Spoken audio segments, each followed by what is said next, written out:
in this pivot table, I've got revenue broken out by different category. And I'm going to turn that into a pie chart and also show a data table along with it. And I'm going to show you how. To start with, I'm going to go to Insert, select a pie chart here. I'm going to select just a 2D pie chart to get started. And I'm going to check off the option for the field buttons. These by default show up with any sort of pivot chart. And I'm going to remove that. And so now I've got a cleaner look here. And I don't have the option to add a data table that I normally would, because normally what you do is go to the Design tab, Add Chart Element. You can see data table here is grayed out. It's not available. So I can't add it to this type of chart. You can add it to other ones, but not a pie chart. So how can we do a workaround for this? Now, the good news is there is a way that I can reference this data over here. And to do that, I need to use the camera function in Excel, which is a bit hidden. Hidden in the sense that you have to go up here to modify your quick access toolbar. So if I go to select more commands, this will open up a lot more options for me. And if I select, instead of popular commands, I'll select all commands. And now if I scroll down to look for a camera here, so this is going to be sort of in alphabetical order. We've got camera right there. I'm going to add it to my quick access toolbar, click on OK. And how this works now is I'm going to select the data that I actually want to show in my pivot table and then click on that button. So I'm going to select this. So I've got all my categories and their values, and I'm going to click on this camera icon here. So this is exactly like if you were taking a print screen, except in this situation, I'm first selecting what I want to take a copy of or take a picture of. I'm going to click on the camera button, and now it's selected that. So that's what it's taking a picture of. And then you'll notice now I've got a crosshair, and this is where I'm just selecting that image to show, to display. So I'm going to stretch it out, and you can see it automatically adjusts so I can see now exactly those values. And so what I could do at this point is get rid of this legend over here, and then just rely on my data table that I've created. And you might think, okay, well, this is a static value. That's not going to be really useful, but it's actually going to update as you make changes to this table. So right now you can see I've got this pivot table highlighted with a blue header, but let's say I go to the design option and change this so it's green. This will automatically update here. So it'll automatically dynamically update based on this. So it's kind of a live screenshot of your data. And to prove it out, let's go in here, and I'm just going to change one of these values. I'm going to add a bunch of zeros to this first value here to inflate one of these values. Go back to my tab here and refresh, and I can see the data changed, and so did the values over here. So 201, 192, 253, 250, everything updated even on my screenshot.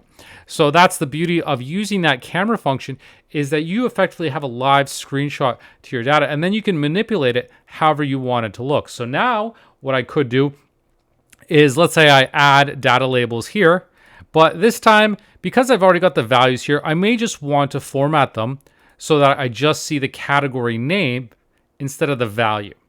And to make these a bit more visible, I can right click, change data label shapes, and I like to use a rounded rectangle to make them stand out a little bit more. And now I can adjust the size of them, and it's a lot easier to see what they are.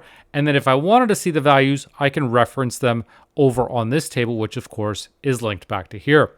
And at this point, it's just really a matter of cleaning up your chart and your table to make it look specifically how you want. So you can adjust the different colors as you normally would. So if I want a different color scale, I can do that to match my green theme. Now, the one thing you may be wondering, okay, well, that's great, but what if you want to move it around, right? If you grab this pie chart, this table's still over here. But there's a fix for that as well. Because what I can do is, if I've got this pie chart selected, I can also hold down Shift and click on this option. And now you can see I've got both selected. Now I can right click, select Group, and now it's all grouped together.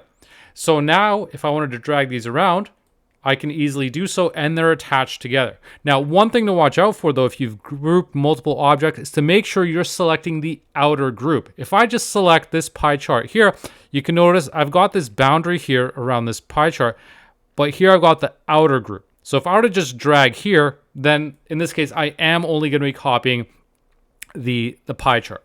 I'm going to hit Control Z to undo that.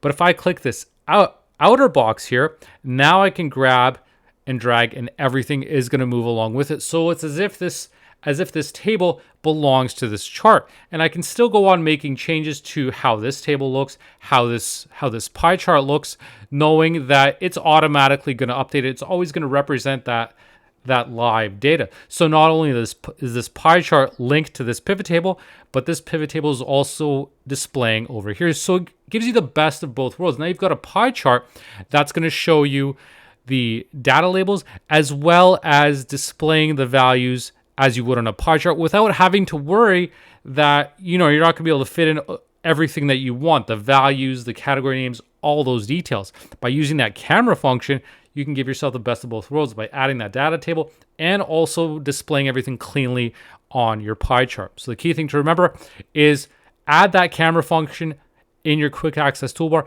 and then just select what you want to take a copy of or take a picture of, and then click that button.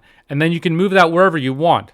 So this is a live picture, but I can still move it around somewhere else if I wanted to. It's not going to matter. So where I initially pasted or selected where I want that image to go doesn't really matter because I can still move it around. I can still adjust the size of it. So it's not a huge issue where you're selecting to put that, because you can still manipulate this, make changes to it, and it's dynamically going to update. It's a really underrated tool in Excel, but unfortunately it's just hidden in that quick access toolbar under the all commands section.